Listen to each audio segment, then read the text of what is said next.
So you get on the internet trying to warn parents and just warn people in general. Hey, your kids are under attack in a sense. And there are people who are ready to be predators towards your kids' minds on the internet and inject them with this ideology that they are now they, thems, and that they need to abandon their parents, and that transitioning is okay and it's safe and it's wonderful and all these things, and that they just need to accept their own confusion. You raise a red flag and you go, hey guys, something's happening on this platform.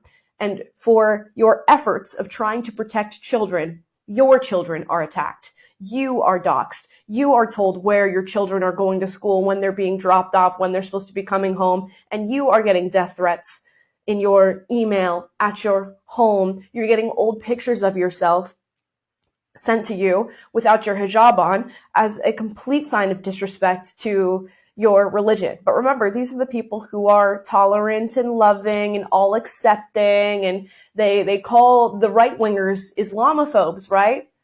But when a Muslim woman comes out and says, hey, you know what, I don't agree with what you're doing there. I don't agree with this side of your ideology. Oh, let's go find some old pictures of her without her hijab on, and let's go post that on the internet and attack her and send death threats and dox her and threaten her children.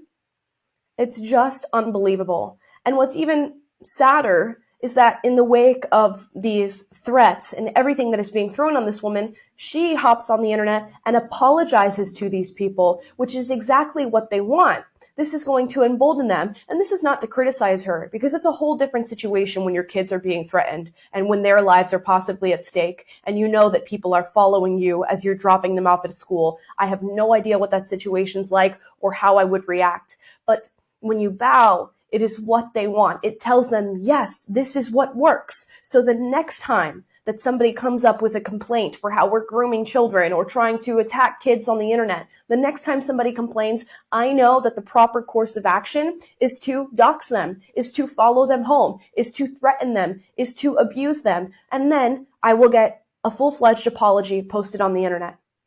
This is the way the world works now. This is how it goes. And you cannot bow down to these woke mobs. You can't. You have to stand there and stand strong in your views, and you say, you know what? Regardless of what you're going to do to me, I'm going to be here to say what I believe. And of course, we'll all make our own choices. And when children are involved, these things can often go out the window. But for the most part, it's so important not to apologize to these people, because it is exactly what they want, and it is positive reinforcement for this behavior. But all in all, what we should be focusing on is this right here, because this continues to exist on the internet in full force, getting hundreds of thousands of views, as you can all see. Look at the numbers on these videos. And guess who's watching? Children.